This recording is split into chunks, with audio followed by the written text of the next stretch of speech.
And welcome to the super fun, awesome, happy time, bass and different guy yet again. And dog down there out of shot. Pedal show, my name is Gabor. Hey, welcome along. I'm Alex. We've got a friend today, Pete. Going to play some bass. Thanks for having me. Thank you for being here. So we've got a special one from Japan today. Yes, we have the Fender Japan Aerodyne Special jazz bass. It's pretty. Which I should mention right from the start was sent to us by Fender Australia, so this is what you would call a sponsored video. So let us influence you. Be influenced. So the Aerodyne series, there's a whole bunch of guitar videos we've done as well. I'll put a link to everything, to the playlist of everything done before the dog eats my phone. I'll pick it up at the end and down below as well. Really cool series. I really like those. The guitars, they look really, really cool. And the guitars are great, and we'll find out today whether the basses are great too. Now, let's do some quick specs, right? Specs. So we have a basswood body, finished with a gloss polyester finish, in a jazz bass body shape with a 1-ply cream binding, not with 1-ply cream binding. We have a maple neck with a rosewood board, a 4-bolt neck construction. We've got satin polyester finish on the neck and gloss polyester finish on the headstock, which is, by the way, matching as well. So it looks black, but it's actually that sort of smoky colour, tobacco-y colour. Is that what you kind of would call it? Actually, what is the colour called? It's almost a maroon. What is the colour actually called? It is classy. called chocolate burst. There you go. That's what the colour is actually called. Tasty. So we have a modern C-shaped neck, 34-inch scale length, 12-inch radius. Did I mention that? 12-inch radius. 20 frets that are medium jumbo. We have a synthetic bone nut, 1.5-inch or 38.1 millimeter nut width. We have white perlite dot inlays, white side dots. We have a head truss rod adjustment. We have Aerodyne Special single coil jazz bass pickups. We have a volume 1 and volume 2 and a master tone in those very Sleek aerodynamic. Devo hat looking knobs. Well, you know the guys from Devo. And we have probably the coolest thing on these, the Babicz bridges. So this is the Babicz Z or Z for the non-North American inclined people.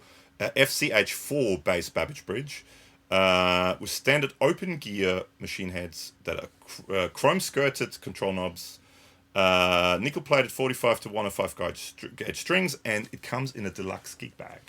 Right. That's the specs. It's a lot. I'm sleepy now. Anyway, it's a bass. The bridge is cool. Yeah, so Babicz bridges. And it looks routed into the body. Yeah, they're all recessed. So on the telly as well, and all those, they're sort of slightly recessed into the body. And I think they're called full contact hardware. I think that's what it's called. It stands for FCH. Okay. And the idea behind it is because I'll show close-up photos. Each saddle is a whole piece that always has full contact with the plates. So with normal saddles, you have 2 little grub screws, and if you adjust the height, it just sits on the 2 grub screws. With this, the whole thing sits up against the bridge, and there's an internal mechanism that turns, that raises and lowers the string action, which is pretty cool. And you have 2 little grub screws in the back. One is to raise and lower the action. The other one is to lock it. Because the guy who designed these, Mr. Babicz, was also involved with Steinberger basses. Okay. And I think a lot of people quite like the bridges and the tuning mechanism and the saddles on Steinberger bridges. And that was sort of his thing. Lots of contact and lockable, so it doesn't move through vibration when you're playing. I'll be quiet now. How about we'll do some clean sounds. So what's the setup, Alex? Just go through a UAD Ampeg emulation. Yeah. So very clean. It's kind of my go-to for bass tones. Yeah. Starting point. Yeah.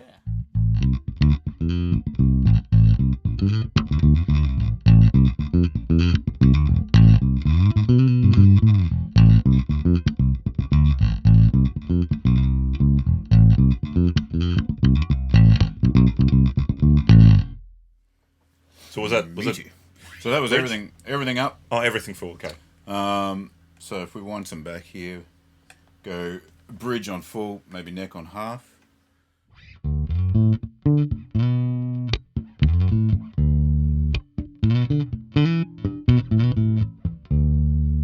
Yeah, that's kind of tasty, isn't it?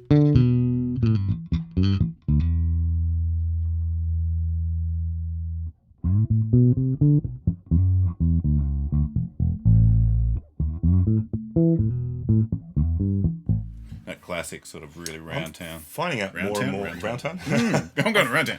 Why They shouldn't be. Yeah. I'm finding out more and more. I really like neck bass, neck pickup bass sounds. Yeah, yeah. Yeah, yeah.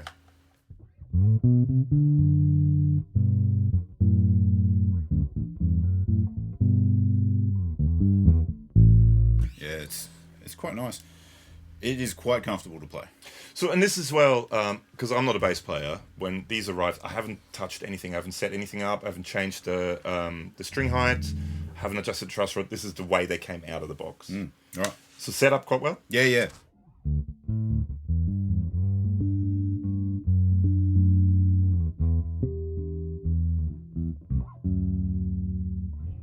So both of you play jazz basses. What's your first impression on that compared to your jazz bass? What do you play? Do you play like a standard? It's actually a Japanese jazz as well. Japanese as well. Okay. It's Yeah. a Noel Redding signature from Oh, cool. eons ago. From Noel's place. Nice Yeah, place. he Noel. doesn't know it, do he?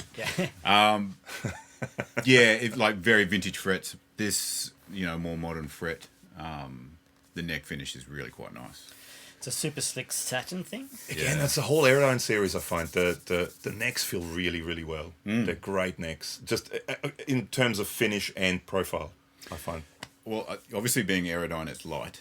Yeah. It's very thin. But it's not to the point where, I don't know if you remember the old ones. I feel like they were thinner. I felt like they didn't have this sort of cap on it. Extra binding on it. They were super thin. They were super thin. 2004. We were talking about it. Like yeah. You said, 80s or 90s. At 2004 I thought it was they came 90s, out. yeah, Yeah, right. 2004 they came out. Okay. The first Aerodyne guitars from Japan. Yeah. But yeah, I remember them too. They were very, very thin. They're almost like they reminded me of the S series Ibanez stuff. Yeah, yeah. Like super skinny. Yeah, definitely. Yeah. Let's try with the pick. See what happens.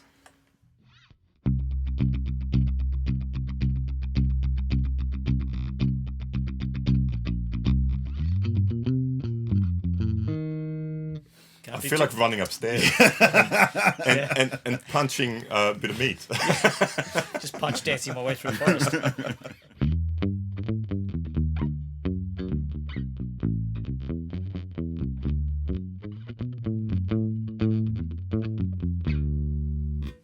That was the bridge. This is the neck.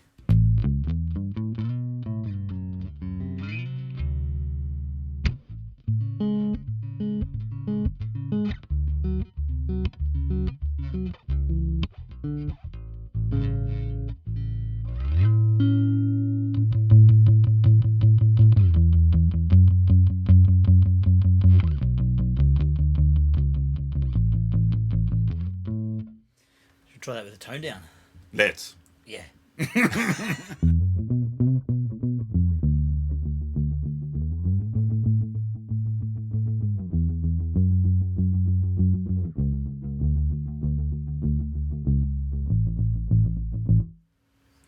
And the bridge.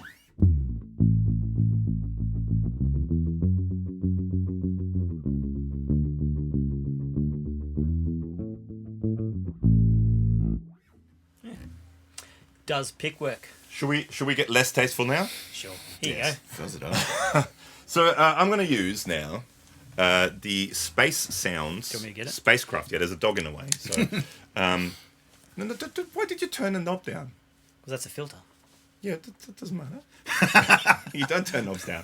Okay, so this is. I'm actually turn it up. Yeah. Oh yeah, the other way It's through. a filter. So this is a Rat style pedal. You can watch a full video on guitar, mind you, but you can watch a full video for that up here. Made in Australia. Okay, chords and Rat distortion, which is the first thing you think of when you think of a jazz bass. Absolutely. Yeah.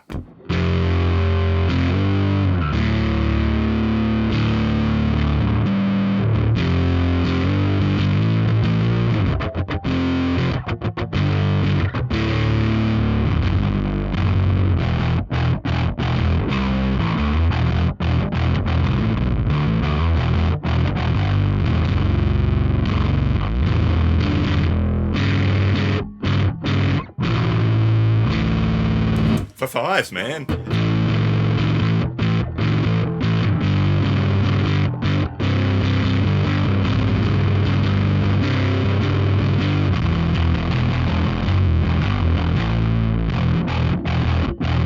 These are all in full. That's where they're meant to be. Well, let's. You haven't scratched it either. No. That's because it's the arch top. It's The kind of arch top. made for your playing. It's made for my playing.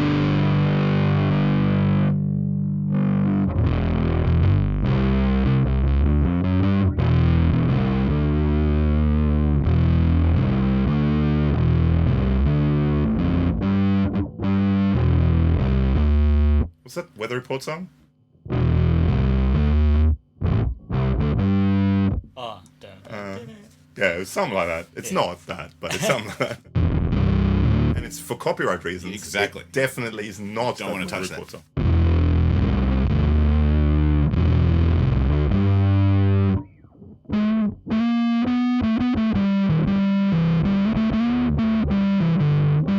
Something like that. How's it go with your short arms? My short yeah, it's well for me. I'm a guitar player. These are always a bit long, but the neck is really nice. It's a good. The profile's great.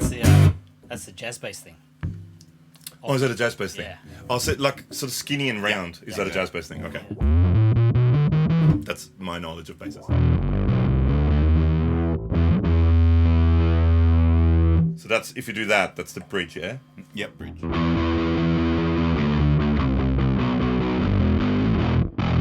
And then that's the neck.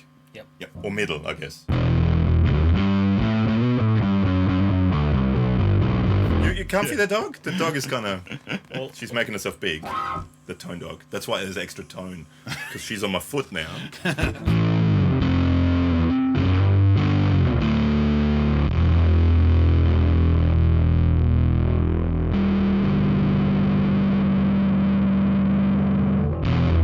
Yeah.